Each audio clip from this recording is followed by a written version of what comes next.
بغیر وضو مسجد کے اندر داخل ہونا کیسا ہے؟ مسجد میں بغیر وضو داخل ہونے سے رزق پر کیا اثرات پڑتی ہیں؟ بسم اللہ الرحمن الرحیم۔ السلام علیکم ورحمۃ اللہ وبرکاتہ۔ محترم ناظرین، قرآن مجید اللہ تعالی کی عظیم کتاب ہے۔ یہ بابرکت والی کتاب ہے۔ اس کی ہر آیت کریمہ مومنوں کے لیے شفا ہے۔ اس کے ایک ایک حرف میں اللہ تعالی نے 10 نیکیاں مقرر فرمائی ہیں۔ قرآن کریم دنیا اور آخرت کی پریشانیوں کا علاج ہے۔ قرآن پاک رحمتوں کا خزانہ ہے، لیکن اس عظیم رحمت والے خزانے سے مالا مال ہونا ہو تو پہلے سچے دل سے بسم اللہ الرحمن الرحیم پڑھو، پھر اس خزانے کو کھولو اور زیادہ سے زیادہ اللہ تعالی کی رحمتوں کو حاصل کرو۔ جب قرآن کریم جیسی عظیم کتاب بسم اللہ الرحمن الرحیم کے نہیں کھلتی تو دوسرے جائز کام کی برکتیں بغیر بسم اللہ الرحمن الرحیم کے کیسے حاصل ہو سکتی ہیں؟ حضرت عثمان بن عفان رضی اللہ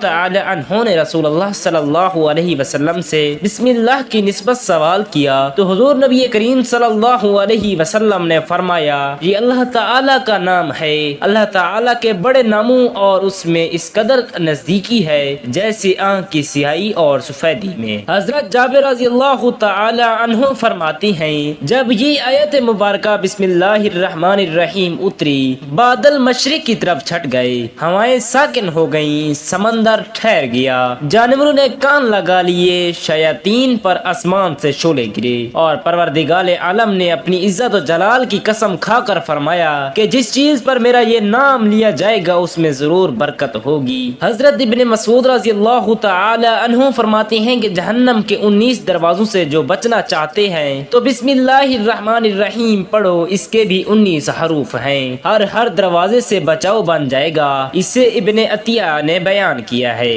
لیکن کچھ ایسی جگہیں ہیں جہاں پر بسم اللہ الرحمن الرحیم پڑھنا حرام ہے، جائز ہی نہیں ہے۔ ہر انسان جہاں چاہتا ہے بسم اللہ پڑھ لیتا ہے۔ کچھ لوگوں کی ایسی عادت بن جاتی ہے کہ وہ ہر کام کرنے سے پہلے ایک دم بسم اللہ الرحمن الرحیم پڑھتے ہیں، تو کچھ ایسی بھی جگہ ہیں جہاں پہ بسم اللہ ہمیں نہیں پڑھنی چاہیے۔ جہاں پر بسم اللہ الرحمن الرحیم انسان اگر پڑھے گا تو وہ گناہگار ہوگا۔ بسم اللہ کا پڑھنا ایسی جگہ پر، ایسے مقامات پر جائز ہی نہیں ہے۔ اب آپ یہ سمجھ لیجئے کہ کن مقامات پر بسم اللہ پڑھنا چاہیے اور کن مقامات پر بسم اللہ نہیں پڑھنی چاہیے۔ محترم ناظرین، آپ نے سنا ہوگا کہ ہر کام شروع کرنے سے پہلے بسم اللہ الرحمن الرحیم پڑھنا چاہیے، کیونکہ بسم اللہ الرحمن الرحیم اللہ تعالی کا نام ہے، یعنی اللہ تعالی کے نام سے شروع، جو بڑا مہربان نہایت رحم کرنے والا ہے۔ یعنی ہم جو کام شروع کر رہے ہیں وہ اللہ تعالی کے نام سے شروع کر رہے ہیں تاکہ اللہ تعالی ہمارے اس کام میں برکت عطا فرما دے۔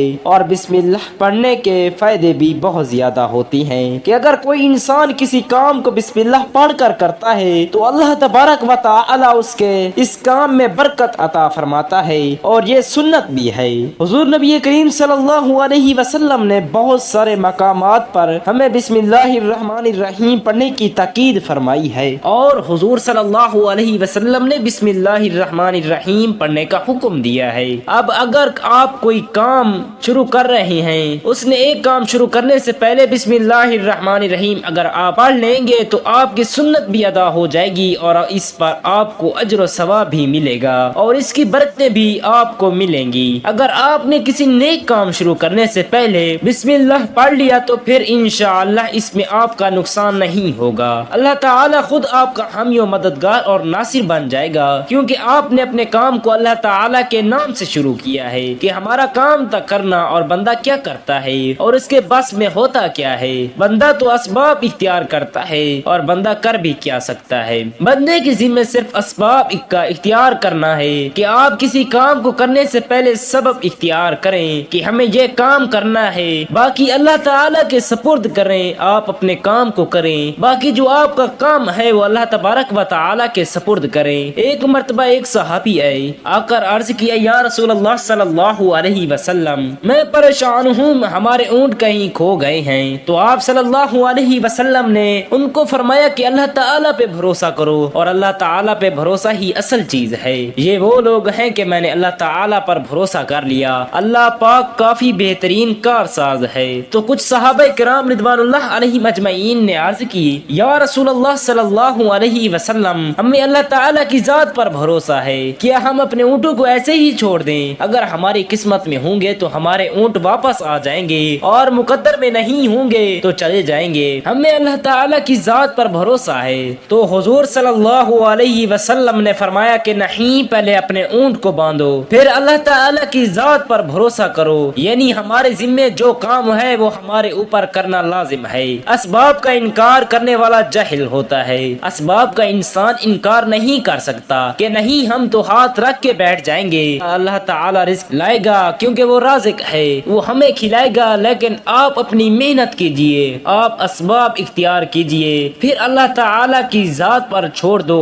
آپ پہلے جاؤ مزدوری پر، آپ کام پر جاؤ، آپ کاروبار کرو، پھر اللہ تعالیٰ کی ذات پر چھوڑ دو کہ اے پروردگار عالم، اب ہمارا کام تھا ہم نے کر لیا، آگے تیری رضا ہے اور تیری رحمت کے ہم امیدوار ہیں. صرف ہمارے کمانے سے رزق تھوڑی ملتا ہے، آپ نے کمایا بس کما کے لے آئے. اس کے علاوہ آپ غور کیجئے کہ دانے کو زمین میں بویا کس نے اور زمین سے نکالا کس نے، اس کے بعد پھر اس کو گیہوں کی شکل میں، پھر وہ آٹے کی شکل میں بنا، پھر وہ روٹی بنتی ہے. ہم سمجھ رہے ہیں کہ یہ ہماری محنت سے ہو رہا ہے. ہم نے روٹی بنائی، روٹی بنا کے ہمارے سامنے آئی، اس کے بعد ہم نے جیسے ہی اس کو بسم اللہ الرحمن الرحیم پڑھ کے کھایا تو اب ہمارے حلق پر ایک فرشتہ بیٹھا ہوا ہے. وہ فرشتہ اللہ تعالی سے اجازت مانگ رہا ہے. حلق میں ہماری دو نالیاں ہوتی ہیں، ایک نالی ہوتی ہے جو سانس کی ہوتی ہے، ایک نالی وہ ہوتی ہے جس سے رزق اندر جاتا ہے، کھانا اندر جاتا ہے. تو یہ دو نالی بالکل برابر ہوتی ہیں، ان دونوں کا ایک ہی چھید ہوتا ہے، لیکن پھر وہ اندر جا کر الگ ہو جاتی ہیں. اب آپ یہ سوچ کر دیکھیے کہ فرشتہ یہاں پر بیٹھ کر اللہ تعالیٰ سے پوچھتا ہے ہمارے ہر لقمے پہ کہ مولا اس لقمے کو زندگی کا سبب بناؤں یا موت کا باعث بنا دوں. اب اللہ تعالیٰ کی اگر مرضی ہوتی تو وہ لقمہ زندگی کا سبب بن جاتا ہے، اور اگر اللہ تعالیٰ کی مرضی نہیں ہوتی تو وہ لقمہ موت بن جاتا ہے. یعنی اگر وہ لقمہ بجائے خوراک والی نالی میں جانے کے اگر وہ سانس کی نالی میں چلا جائے تو پھر انسان ختم ہو جائے گا. تو آپ دیکھیے ہم نے اتنے سارے کام کیے لیکن فرشتہ یہاں پر بیٹھا ہوا ہے کہ اس نوالے کو اس لقمے کو کہاں لے جانا ہے. تو یہ آپ نے اسباب اختیار کیے، یعنی اس کو اسباب اختیار کرنا کہتے ہیں. محترم ناظرین، بغیر وضو مسجد میں داخل ہونا شرعی طور پر جائز ہے، لیکن وضو کے ساتھ داخل ہونا مستحب اور افضل ہے. وضو ایک طہارت کی حالت ہے جو اللہ تعالیٰ کے گھر میں داخل ہونے سے پہلے حاصل کرنا مستحب سمجھا جاتا ہے. تاہم شریعت میں مسجد میں داخل ہونے کے لیے وضو لازم نہیں ہے، یعنی بغیر وضو کے مسجد میں داخل ہونے میں کوئی حرج نہیں. اگر کوئی شخص قرآن مجید کی تلاوت کرنا چاہتا ہو یا نماز ادا کرنا چاہتا ہو تو وضو کرنا واجب ہے، لیکن صرف مسجد میں داخل ہونے کے لیے وضو کی شرط نہیں ہے. بغیر وضو قرآن پاک کو ہاتھ لگانا اور پڑھنا فقہا کے نزدیک درست نہیں ہے. قرآن مجید کو طہارت کی حالت میں پڑھنا ضروری ہے، جیسا کہ قرآن مجید میں اللہ تعالی نے فرمایا اس قرآن پاک کو صرف پاک لوگ ہی چھوتے ہیں. علماء اس آیت کی تفسیر میں بیان کرتی ہیں کہ قرآن کو چھونے کے لیے وضو ضروری ہے. تاہم اگر کوئی شخص بغیر وضو کے قرآن مجید کو زبانی پڑھنا چاہے تو یہ جائز ہے. یعنی اگر قرآن پاک کو ہاتھ لگائے بغیر صرف زبان سے تلاوت کی جائے تو وضو کے بغیر بھی پڑھنا جائز ہے. بغیر وضو کے قرآن پاک کو ہاتھ لگانا اور پڑھنا درست نہیں، لیکن زبانی تلاوت بغیر وضو کے بھی کی جا سکتی ہے. حضرت ابو ہریرہ رضی اللہ تعالی عنہ سے روایت ہے، نبی پاک صلی اللہ علیہ وسلم نے فرمایا وضو کا اہتمام مومن کے سوا کوئی نہیں کرتا. یہ حدیث وضو کی فضیلت اور اس کی اہمیت کو زور دیتی ہے. حضرت عثمان بن عفان رضی اللہ تعالی عنہ سے روایت ہے، رسول اللہ صلی اللہ علیہ وسلم نے فرمایا جو شخص وضو کرے اور اچھے طریقے سے وضو کرے اس کے گناہ اس کے جسم سے نکل جاتی ہیں، یہاں تک کہ وہ اس کے ناخنوں کے نیچے سے نکل جاتے ہیں. یہ حدیث وضو کے فضائل اور پاکیزگی کی تاکید کرتی ہے. حضرت عبداللہ بن عباس رضی اللہ تعالی عنہ سے روایت ہے، رسول اللہ صلی اللہ علیہ وسلم نے فرمایا مسجدیں ذکر اللہ کے لیے ہیں. اگرچہ یہ حدیث وضو کے بارے میں نہیں ہے لیکن اس میں ذکر ہے کہ مسجدیں اللہ کی یاد کے لیے ہیں، اور وضو کے ساتھ داخل ہونا اللہ تعالی کی یاد کے ادب کو بڑھاتا ہے.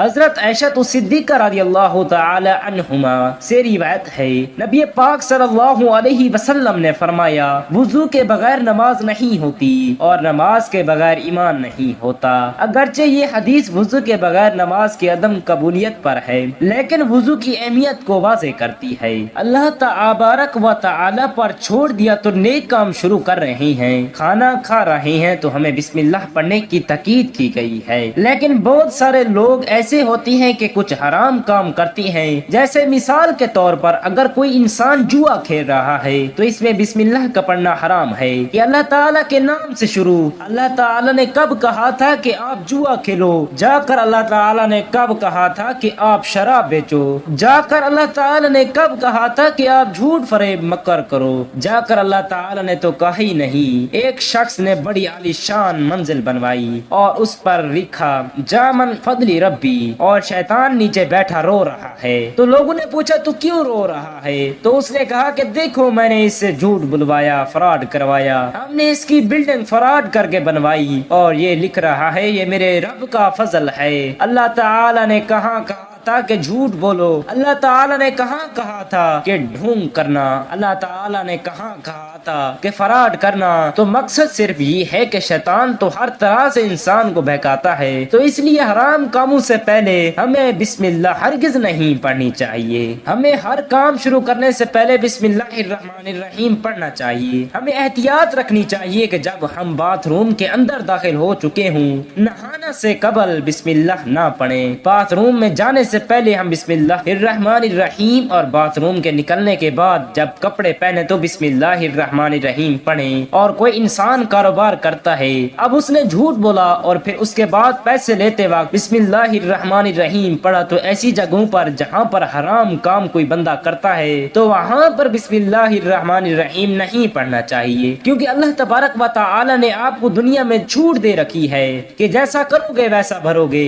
اللہ تعالی ہم سب کو دیکھ رہا ہے کہ کون کیا کر رہا ہے، تو جو کچھ ہم کر رہے ہیں صحیح یا غلط، اس کے بعد پھر لوگ کہتے ہیں کہ یہ تو اللہ تعالیٰ کی مرضی ہے، لیکن یاد رکھیں یہ اللہ تعالیٰ کی مرضی نہیں، اللہ تعالیٰ کی صرف اور صرف اجازت ہے۔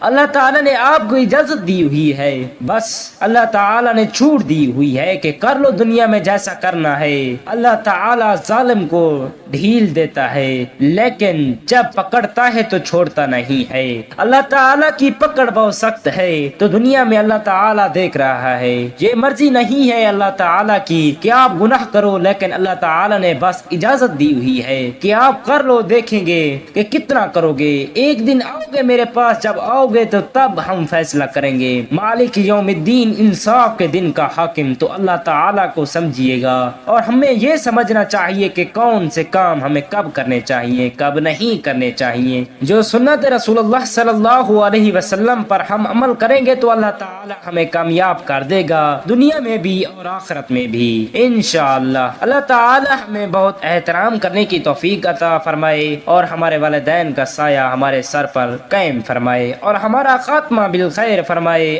آمین۔ اللہ تعالی تمام مرحومین کی بخشش و مغفرت فرمائے، آمین ثم آمین۔ جزاک اللہ خیرا کثیرا، وآخر دعوانا عن الحمد للہ رب العالمین۔